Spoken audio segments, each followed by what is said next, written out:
Sakwin. Assalamualaikum warahmatullahi wabarakatuh. Waalaikumsalam warahmatullahi wabarakatuh. Alhamdulillah kita ketemu lagi ya. Ibu akan mengabsen dulu untuk Nita Sofiani hadir. Hadir, Bu. Untuk Dai Istrianti hadir. Untuk Desri Anggun hadir. Hadir, Bu. Alhamdulillah ya kalau hadir semua. Pertemuan kali ini kita akan membahas tentang bimbingan karir. Tapi sebelum ke materi, Ibu ada salah satu permainan ya. Jadi gini, kalau Ibu bilang pagi, kalian tepuk tangan 1 kali. Kalau Ibu bilang siang, itu tepuk tangannya 2 kali. Kalau sore 3 kali. Dan untuk malam itu 4 kali tepukan. Untuk melihat siapa yang benar dan siapa yang salahnya, tepuk tangannya diperlihatkan ya. Bisa dimengerti? Ya, Bu. Ya, Bu. Ibu mulai ya. Pagi. Sore. Siang. Malam. Oke. Cukup segitu ya. Sebelum masuk materi, Ibu akan share screen terlebih dahulu.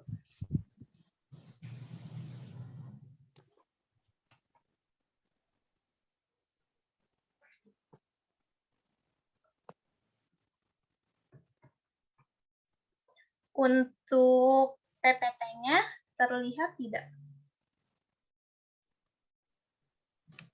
Terlihat, Oke. Tentang karir.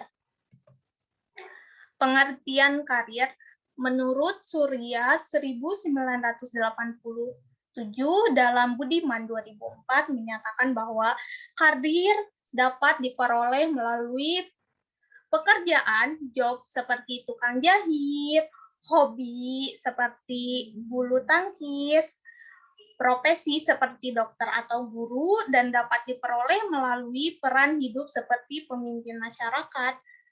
Menurutnya, bekerja sebagai apapun yang terpenting ditandai oleh adanya keberhasilan dan kemakmuran personal dan finansial, maka apa yang individu kerjakan dapat disebut sebagai karir. Terus, pengertian bimbingan karir. Menurut Yusuf menyatakan bahwa bimbingan karir adalah bimbingan untuk membantu individu dalam perencanaan, pengembangan, dan pemecahan masalah karir seperti pemahaman terhadap jabatan dan tugas-tugas pekerjaan, pemahaman kondisi dan kemampuan diri, pemahaman kondisi lingkungan, perencanaan dan pengembangan karir, penyesuaian pekerjaan, dan pemecahan masalah-masalah karir yang dihadapi. Dapat disimpulkan bahwa bimbingan karir merupakan upaya bantuan terhadap individu agar dapat mengenal dan memahami dirinya, mengenal dunia kerjanya, menembangkan masa depannya sesuai dengan bentuk kehidupannya yang diharapkan. Lebih lanjut, diharapkan dengan layanan bimbingan karir, individu mampu menentukan dan mengambil keputusan karir secara tepat dan bertanggung jawab atas keputusan yang diambilnya sehingga mereka mampu mewujudkan dirinya secara bersama. Terus ada tujuan bimbingan karir. Yang ke-1 ada menganalisa kompetensi pribadi sekarang dengan profesi karir dan mengembangkan rencananya yang akan dilakukan untuk memperkuat keterampilan yang dibutuhkan. Dan yang kedua, kesiapan memenuhi persyaratan bagi pendidikan pasca sekolah lanjutan dengan mengambil mata pelajaran yang diperlukan oleh tipe program lembaga yang diinginkan, perguruan tinggi atau perusahaan. Contohnya gini, kalau kita ingin setelah lulus sekolah SMA ingin melanjutkan kuliah, kita tuh mau ngambil kuliahnya misalnya tuh manajemen bisnis, otomatis kita waktu SMA kita harus ngambil jurusan ke IPS biar nantinya sejalan. Jadi jangan gini, sekarang kita ngambil di IPA, tapi nanti pas kuliah kita ngambilnya manajemen. Ataupun sebaliknya, ketika kita mau jadi dokter, tapi pas SMA kita ngambil jurusan IPS, nantinya takut gak nyambung gitu. Bukan gak nyambung, tapi soal pemahamannya takut gak terlalu paham mendalam gitu. Terus yang ketiga, secara sistematis realistis, preferensi karir dengan menghubungkan antara hasil belajar dan aktivitas ekstrakurikuler. Jadi gini, kalau misalnya kita ingin jadi perawat atau dokter, kan di sekolah tuh suka ada ekstrakurikuler, PMR kan. Nah, kita bisa ngambil itu gitu. Jadi nanti itu ketolong juga. Jadi cara penanganan pertama orang yang sakit itu kayak gimana kalau di ekstrakurikuler kan gitu. Terus yang keempat ada mengembangkan rencana-rencana khusus dalam implementasi tujuan dan rencana karir. Terus ada kematangan karir. Dalam Supraptono 1994-21, Westbrook menjelaskan bahwa konstruk kematangan karir mencakup berbagai dimensi perilaku, baik dalam aspek efektif maupun aspek kognitif. Lebih lanjut, ia menyatakan bahwa variabel-variabel seperti kemampuan memecahkan masalah, perencanaan, kepemilikan informasi pekerjaan, pemahaman diri, dan kemampuan menetapkan tujuan pada dasarnya akan mencakup pengetahuan dan kemampuan dalam domain kognitif dari kematangan karir, sedangkan variabel lain seperti keterlibatan, orientasi, kemandirian, minat, ketetapan, konsepsi pada dasarnya dapat diklarifikasi dalam domain efektif dari dimensi kematangan karir. Jadi, pada hakikatnya merupakan gambaran kesesuaian antara individu dengan pekerjaannya serta dinamika dalam perbuatan keputusan pilihan pekerjaan. Kematangan karir mencakup dua domain, yakni domain efektif dan kognitif, sehingga pada proses pengukurannya dapat menggunakan kedua domain atau salah satunya saja. Terus ada indikator dan model kematangan karir. Ada yang pertama itu sikap, mengukur sikap-sikap klien terhadap pemilihan karir, kecenderungan di posisional yang dimanifestasikan dalam keterlibatan, independentasi, orientasi, ketegasan, dan kompromi. Terus yang kedua ada kompetensi. Aspek ini meliputi penilaian diri, yakni penilaian dari sifat dan kecenderungan hipotesis seseorang yang berkaitan dengan keberhasilan dan kepuasan karir, informasi, yakni pengetahuan tentang syarat pekerjaan, pendidikan atau latihan, dan pengetahuan praktis tentang pekerjaan, seleksi tujuan, yakni nilai pribadi yang dikejar dalam pekerjaan, perencanaan, yakni langkah-langkah logis dalam pengambilan keputusan karir, pemecahan, yakni pemecahan masalah dalam proses pengambilan keputusan karir. Terus, yang selanjutnya, dimensi menurut Chris dalam Supraptono 1994 dalam buku halaman 19 ada dimensi konsistensi pemilihan karir. Dimensi ini mengandung aspek kemantapan individu untuk mengambil keputusan dalam waktu yang berbeda. Kemantapan dalam mengambil keputusan atas pekerjaan yang dipilihnya, kemantapan dalam mengambil keputusan yang berhubungan dengan tingkat pekerjaan, kematangan di dalam pemilihan pekerjaan dengan adanya pengaruh keluarga. Terus yang kedua ada dimensi realisme dalam pemilihan karir, yaitu aspek kesesuaian antara kemampuan individu dengan pekerjaan yang dipilihnya.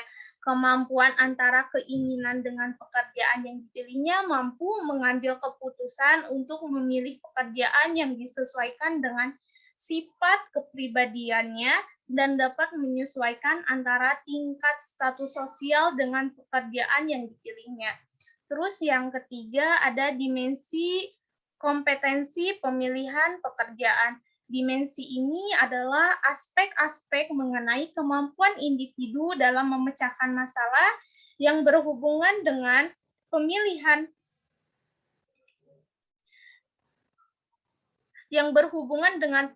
pekerjaan, rencana yang berhubungan dengan pemilihan pekerjaan, memiliki pengetahuan mengenai pekerjaan yang dipilihnya, mengevaluasi kemampuan diri dalam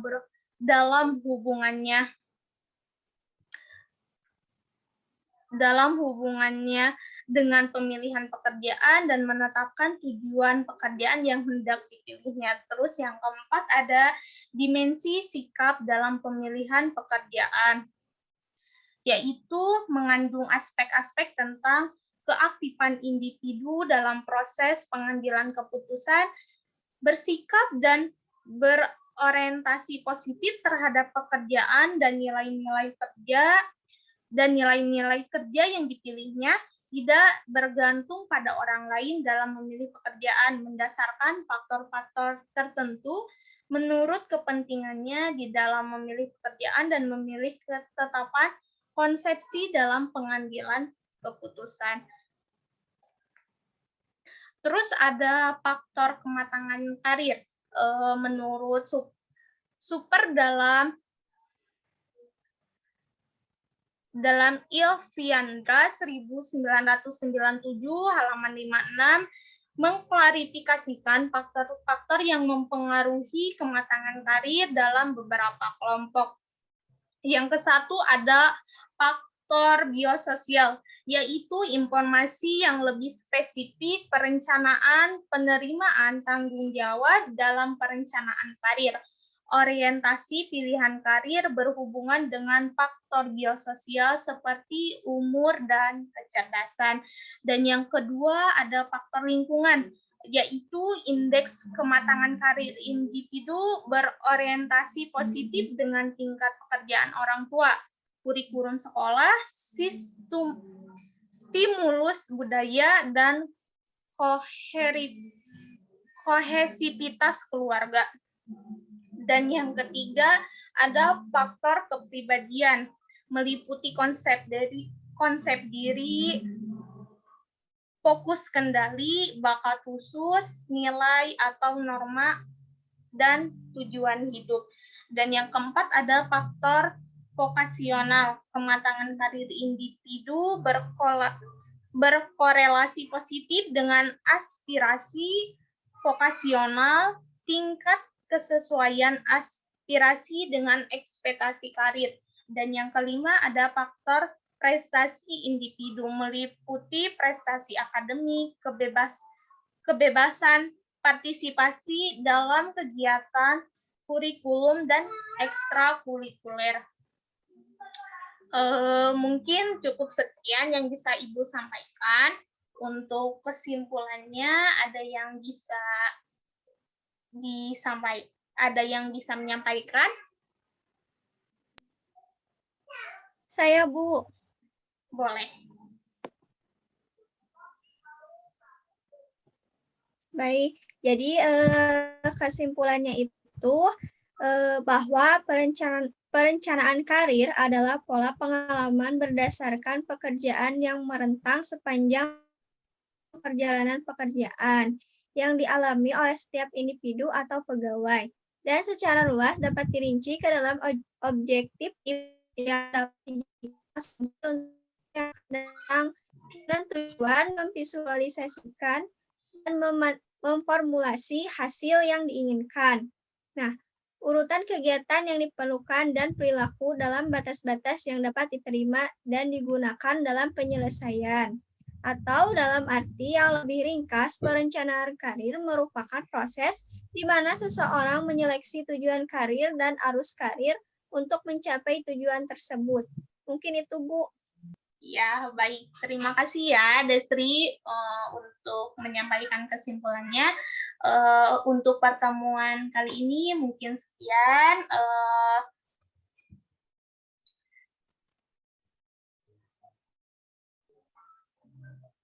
Ya, mungkin untuk pertemuan kali ini udah selesai ya. Ibu akhiri. Assalamualaikum warahmatullahi wabarakatuh. Waalaikumsalam warahmatullahi wabarakatuh.